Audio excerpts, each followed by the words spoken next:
Hii ni Chum TV Online. Furaha kiganjani.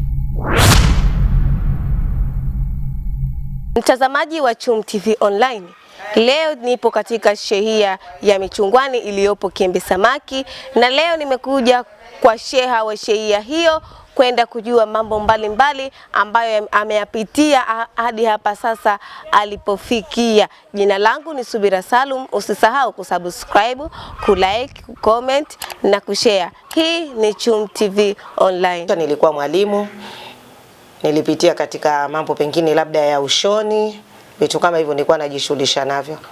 Ni mwalimu wa madrasa. 2016 ndipo tulipoanza zoezi la uzoeji wa taka katika maeneo haya, na sosi yake ilitokea maradhi haya ya mripuko.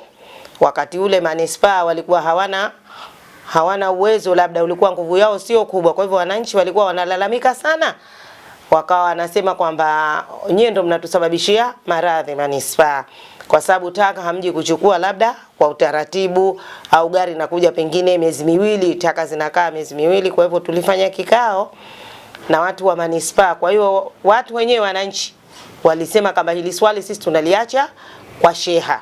Kwa hivyo mimi baada ya kuachiwa lile swali kwa sheha, nikaenda zangu manispaa.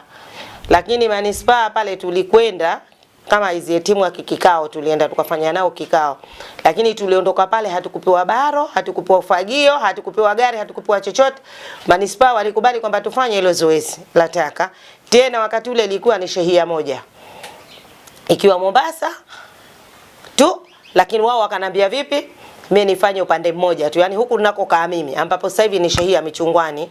Kwa hivyo wao waliniruhusu kwamba mimi nifanye upande huu mmoja. Kwa kweli mwanzo ulikuwa mgumu, kwa sababu tulianza kukodi na vikeri, tukaenda wilaya ya mjini tukaomba vikapu. Kwa hiyo vikapu vile tukawa tunachangisha pesa kwa watu kwenye shehia, tunakusanya pesa ikifika mwisho wa mwezi. Kwa hiyo tukawa tunapata vile vikapu kama ni msaada. Anakuja mtu labda wa mjini, anakuja vile vikapu anakuja kuvichukua vya taka.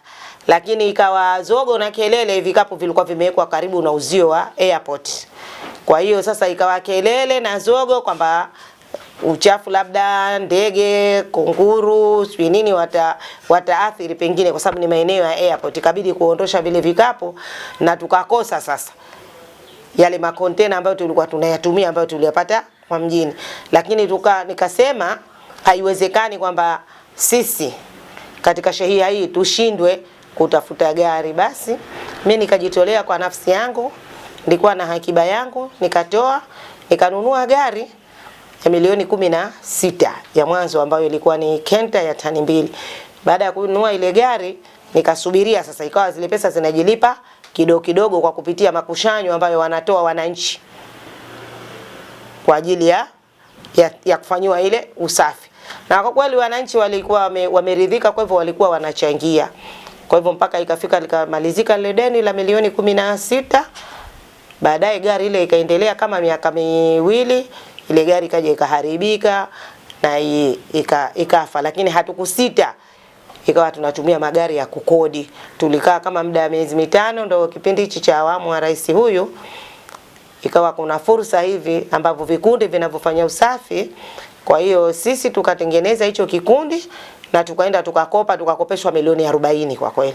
Kwa kweli tunamshukuru rais kwa fursa hii ambayo alitupatia. Milioni 40 tumelipa kwa muda wa miaka miwili. Kila mwezi tulikuwa tunalipa milioni 1,700,000. Tulikopeshwa tumekopeshwa mwaka juzi, ilikuwa mwezi wa 7, mpaka mwaka jana tumemaliza huo mkopo. Je, wananchi wanamzungumziaje sheha wao? Nimekuja kwa sheha wetu hapa Bi Faudhia kwa kupata huduma za kijamii. Sisi tuko na hoteli Premier Hotel Group, ni new ambao tunataka kuifungua soon. Kwa hiyo tulikuja atutambulishe kwamba aniakiri kwamba sisi tunahusika katika shehia hii, na istoshe tunataka swala zima la ubebaji wa taka, kwa sababu pale pirika zitakapoanza lazima tutahitaji hivyo vitu. Kwa hiyo pia nimekuja kuongea naye kupata kujua kwamba vipi tunapanga na sheria zake zikoje. Kwa hiyo mimi nipo hapa kwa ajili hiyo. Ushirikiano wake kwa kweli na sisi ni mzuri. Katuona vijana hatuna ajira, tunatangatanga sana katika mitaa, akaamua kutuliza kichwa chake na kutuchukua sisi vijana ili tupate pesa zetu za matumizi, kuepukana na mambo mengine mitaani. Tunampongeza kiufupi. Tunampongeza.